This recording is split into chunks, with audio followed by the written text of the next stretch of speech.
13,13,400 का चोरी हुआ है। बोला कि बड़ा बाबू सुबह में आएंगे। अच्छा। तो आप आइएगा। तो सुबह में भी हम सर गए वही 10 बजे के लमसम में। 10 बजे से लेके हम लोग 7:45 बजे रात तक वहाँ पे रह गए। कभी बोल रहे हैं छापेमारी में हैं, कभी बोल रहे हैं हम यहाँ बिजी हैं, कभी थाने प्रभारी से मतलब जो होते हैं वो बोल रहे हैं सर कि आते हैं बड़ा बाबू तो उन्हीं से बात करिएगा। आवेदन भी मेरे इंटरप्शन के बाद यानी कि मैं जब पहुंचा तब आवेदन लिया गया। तो सोचिए कि आम आदमी को इंसाफ लेने में कितना देर लग जाता है। नमस्कार, मैं हूं सिंह आदर्श। पटना के चिरैयाटांड़ में एक बड़ी चोरी हुई है। 13 लाख से ज़्यादा का सामान चोरी कर लिया गया है। आपको बता दें कि एक तरफ नीतीश बाबू ये दावा करते हैं कि मैंने सुशासन का राज कायम कर दिया है, तो वहीं दूसरी ओर राजधानी के एक बड़े इलाके में, और ऐसा इलाका जो कहीं ना कहीं आप देखेंगे तो 2 थाना क्षेत्र के आसपास पड़ता है, और वहाँ से इतना बड़ा चोरी हो जाता है और अभी तक कोई कार्रवाई नहीं हो पाई है। अभी तक कार्रवाई तो दूर, FIR तक दर्ज नहीं हुआ है। और ये जो कंकड़बाग थाना क्षेत्र में आता है, थाना अभी तक जांच करने के लिए भी नहीं पहुंचा है। पूरा मामला समझते हैं कि आखिर ये लोग क्या करते हैं। कुरियर कंपनी, हालांकि वो सब कुछ पूछ लेते हैं इन लोगों से ही डायरेक्ट। किस चीज़ का कंपनी है? सिल्वर का एनमियर सर्विस। अच्छा, कुरियर वगैरह आप लोग मतलब पार्सल आता है उसको सप्लाई करते हैं? हाँ। कितने का सामान था चोरी जो हुआ है? 13,13,400 का था। किस समय चोरी हुआ? कब आपको कब पता चला? हमको 5 बजे पता चला। किसने बताया आपको? लड़का का जब फ़ोन आया, पार्टी फ़ोन किया कि एक पार्सल पहुंचा दो, तो लड़का जो मतलब ढक के रखा था वहाँ ढूंढा, पार्सल नहीं था। अच्छा, तो ये दुकान पे उस समय जो ये बगल में मेरे बैठे हुए थे? हाँ। क्या नाम हुआ आपका? सूरज कुमार। क्या हुआ था उस दिन? किस दिन का ये घटना है? तारीख आपको याद है? 20 तारीख का घटना है। 20 को। कितने बजे आपको पता चला कि जो पार्सल है वो वहाँ पे उपलब्ध नहीं है, चोरी हो गया? 4:30 पौने 5 बजे के लमसम में पता चला।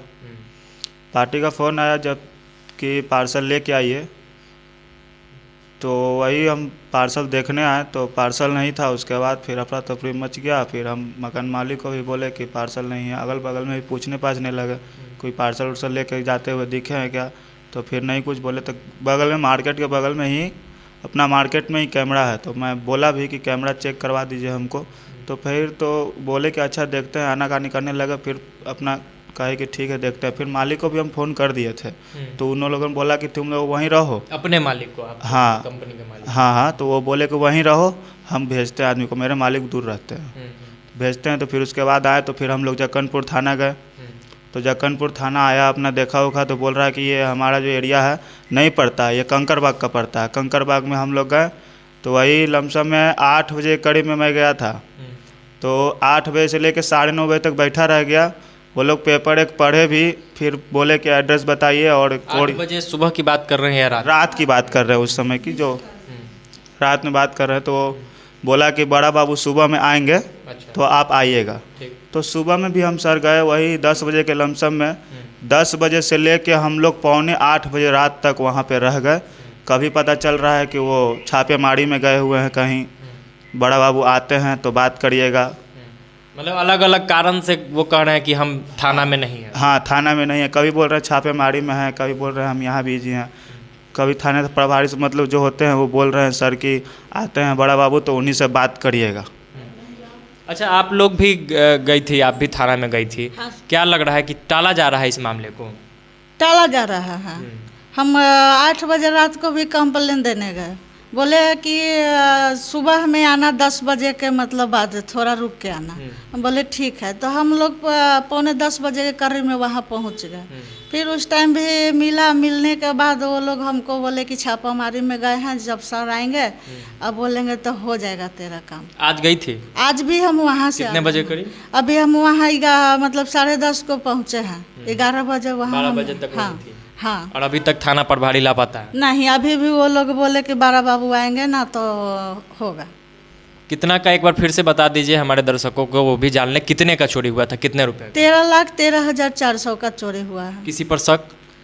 अभी तो हम कुछ कह नहीं सकते हैं, किसी के ऊपर हमको शक नहीं है जब तक प्रशासन जांच नहीं करती है। क्योंकि फुटेज में हम लोग देखे हैं कि पार्सल लेके जा रहा है। अच्छा, मतलब CCTV फुटेज में ये पाया गया है कि पार्सल लेके कोई आदमी जा रहा है? हाँ, जा रहा है। कितने बजे के करीब? 5:53 मतलब जो है बता रहा है फुटेज में। सुबह हो एकदम भोर में, जिसको कहा जाए कि 5:53। हाँ, 5:53 पर। तो देखिए सीसीटीवी फुटेज में पूरा मामला कैद है। मामला स्पष्ट है कि किसी ने चोरी किया है। चूँकि फुटेज का कुछ अंश मैंने भी देखा है, ये लोग भी देखे, तो उसमें सुबह के 5:53 में सामान चोरी हुआ है। कितने व्यक्ति थे चोरी करने में? एक व्यक्ति था और एक को बुला के जो है ना सिर पे अपने रखवाया है और एक हाथ में उसको इशारा किया कि इसमें पकड़ा दो। अच्छा, ये चोरी किस चीज़ से किया? मतलब कि चाबी उसके पास था, ताला तोड़ा गया, क्या हुआ था? ताला तो हम देख रहे हैं कि मेन शटर जो है मकान मालिक का जो शटर हुआ मेन दुकान का, तो उसका जो है ना एकदम आसानी से ऊपर उठा दिया। अच्छा। और ऊपर उठाने के बाद जो है अंदर गए। मतलब वो मेन गेट बंद नहीं था? बंद नहीं था। फिर उसके बाद में अंदर जाने के बाद मेरा लॉक में चाबी नहीं डाला। पहले एक कांटा वाला है, कांटा का उनका दुकान है, तो उसमें पहले चाबी डाला। 1-2 चाबी ट्राई उसमें किया तो नहीं खोला। हो सकता है कि दुकान पहचानने में उसको कंफ्यूजन हुआ होगा। हाँ, फिर उसके बाद मेरा जो है फोटेज में यही आ रहा है कि मेरा दुकान के पास गया, तो मेरा दुकान में भी 2-3 बार चाबी डाली है। और पूरे उसके पास जो है चाबी का गुच्छा है, एक चाबी नहीं है, कई चाबियाँ वो डाल रही है। उसके बाद एक चाबी से खुल गया है।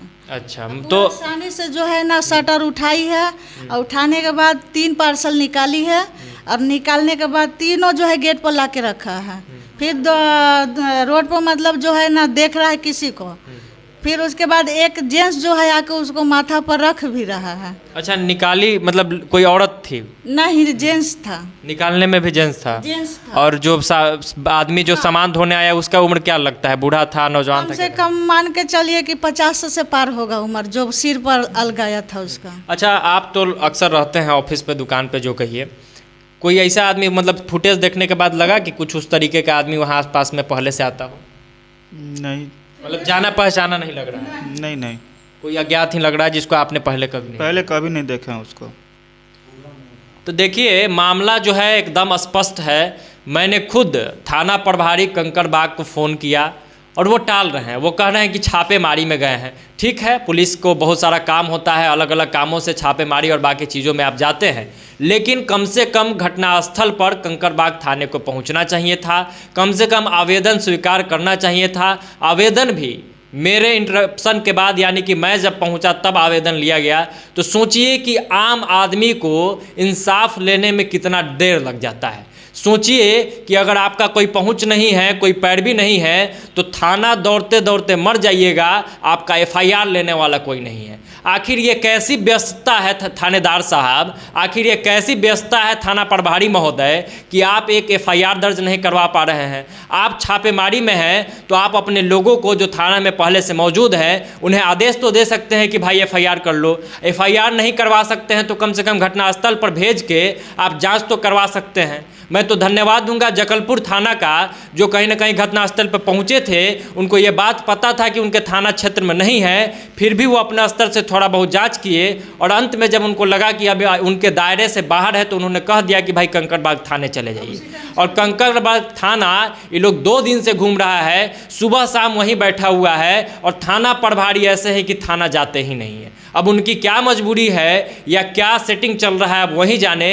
ये पूरा मामला जांच का विषय है। 13 लाख से ज़्यादा का चोरी है, राजधानी में चोरी हुआ है और अभी तक कार्रवाई नहीं हुआ है। तो फिर शर्म करिए नीतीश बाबू, शर्म करिए नीतीश बाबू के जो ये प्रशासनिक लोग हैं। और नए डीजीपी महोदय से आग्रह है कि इस मामले को संज्ञान में लिया जाए, चूँकि ये चोरी कहीं ना कहीं एक काला धब्बा है राजधानी के प्रशासनिक व्यवस्था पर। आगे भी हम लोग इस मामले को उठाते रहेंगे और उम्मीद है जल्द से जल्द कार्रवाई हो, जल्द से जल्द जो लोग भी इस पूरे मामले में संलिप्त है उनकी गिरफ्तारी हो। नहीं तो इस मामले को जहां तक उठाना होगा हम लोग अपने स्तर से उठाने का प्रयास जरूर करेंगे। बहुत बहुत धन्यवाद। जय बिहार।